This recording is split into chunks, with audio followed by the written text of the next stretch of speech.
Hey, Dom Nicastro here, managing editor of CMSWire with new CMSWire contributor, Ashley Shailer. So good to have you, VP of Marketing at Inverta. Thanks for being a contributor with us.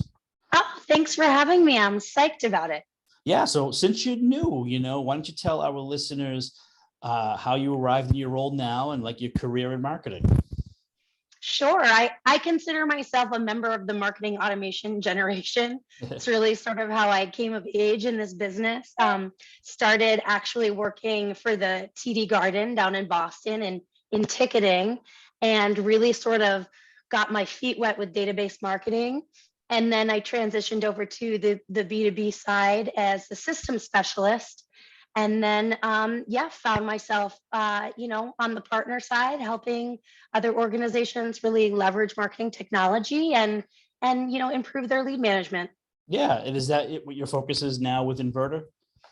Yeah, Inverta is a strategy first B2B marketing consultancy. So in addition to lead management, we work on campaign planning. We work on a lot of account-based marketing and demand creation programs. Yeah, nice. Now you said TD Garden. We talked off camera about our connection, geographic connection. I'm in the Boston area. You're in New Hampshire. I'm moving up there next month, so we're going to be neighbors in the Granite State. All good. Now TD Garden, when you were there, were there any championship seasons in the house that Larry Bird built? Oh my goodness. It's so funny that you should ask that, because the Bruins actually won the cup the year I left. Oh, 2011? No, even before that. Oh. Maybe it was 2011. No, it was 2011. You're right. Yep. Because and they were, and I love the Bruins, and I love the team, the team of folks, marketers and ticketing folks that work there now. But the team was terrible the whole time I was there. And really, just as I was leaving, they started ramping up. They signed Chara. They had a great promise.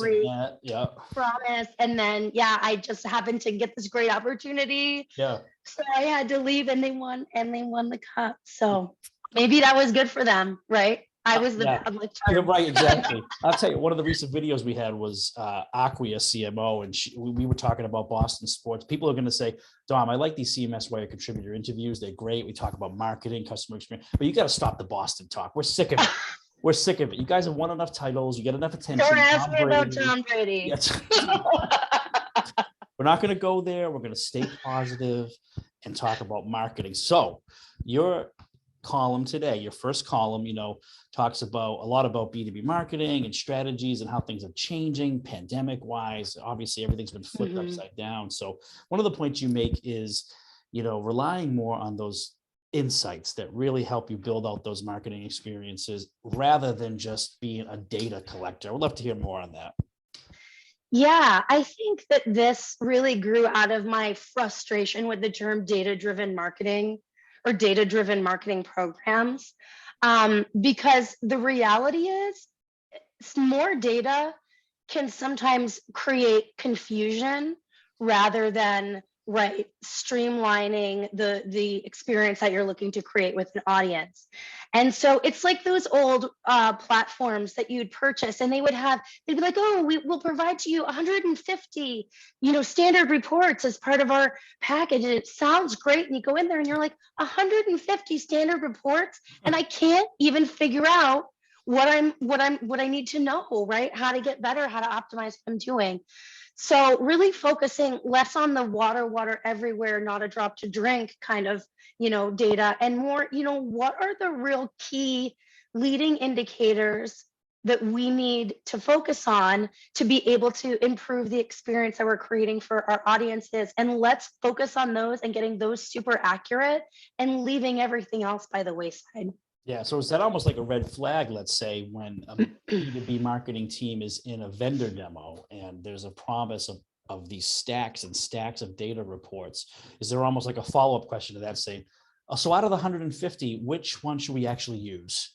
100%. I always say to our clients, you need to have your use cases prepared. So don't go into a vendor demo and see what they want to show you, right? Make them show you what you need to see based on your organization, because there have been so many times where you make an investment in a tool.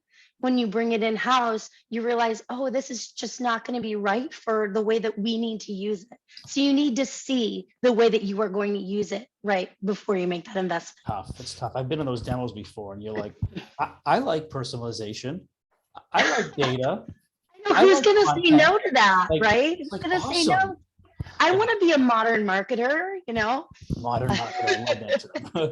So let's continue on. You know, another point you make in the piece today for CMSWire.com is balancing strategy and agility. That's a big part of this.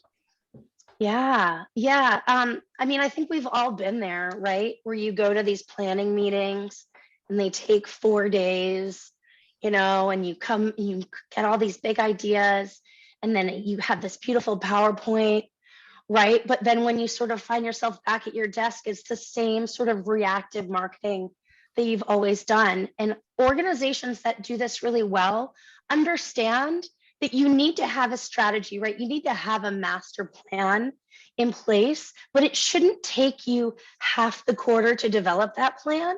And when you get to the end of that development process, there needs to be accountability to the activation, meaning, right, we don't have blue skies all the time to develop these marketing programs. We are constrained by what it's going to take to activate, and frankly, right, the productivity that we need to deliver, right, whether that's pipeline or, you know, qualified accounts engagement, whatever. So you need to be able to be okay with pivoting quickly if you're seeing that things are not turning out right the way that you need to. And really good organizations understand, right? Hey, we do need to have a strategy, we need to have a master plan, but we also need to bake in maybe 20% of the ability to change and flip the switch if we need to. Yeah. Great. And then looking down the road, I mean, you have some ideas of what's you're going to cover the rest of 22. Why don't you give our listeners for this and our readers sort of a sample of what's coming down the pike from Ashley Shailer? Yeah, thank you. You know, I love the firm that I work for because we really understand that people have been modeled and frameworked to death, right? People who are in this business now, who are professionals in this business, are extremely hard to impress when it comes to right models and frameworks and approaches. And that's because there's such a gap between strategy and activation. So what I hope to cover in the coming articles and in the coming writing is just how organizations are bridging that gap, right? What are the practical ways that they're breaking down barriers in their marketing functions and creating a more cohesive experience for their audiences?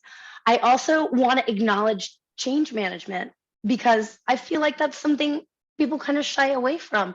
But the reality is, if you want to be truly omni-channel, then you need to have all of your marketing functions working in unison. And sometimes that involves changing a process, changing the responsibility of a function. And that can be, you know, that can be hard. And how do you manage that change? And I think finally, what's really exciting for me is I think we're going to see the merging of demand creation and media spend. I think we're going to see those budgets come together. I think we're going to see media being used as a more integral part of demand creation programs and frankly retention programs as well. So it's a really exciting year. I think people are, you know, coming sort of out of the shadows of COVID, right, ready to kind of hit the ground running again. And I'm really excited to see what's next. Yeah, well, the way you're talking kind of resonates with me. It's what I hear from our marketing team all the time. What they're interested in. I don't hear things like we need to establish our metaverse marketing game plan. I mean, I'm not shying away from it. I know it's here. I know it's interesting, but there's still the grind work of marketing automation, marketing operations, data, content, insights. So I think that's going to drive marketing going forward. So looking forward to your future columns. Thank you for your interest in writing for us today with your inaugural column. So we appreciate it. Your debut. Well done. Thank you so much, Tom. I'm excited. Thank you. All right, have a good one. We'll come visit when I'm up in New Hampshire soon. I can't wait. All right. Talk to you soon. Thanks, Ashley.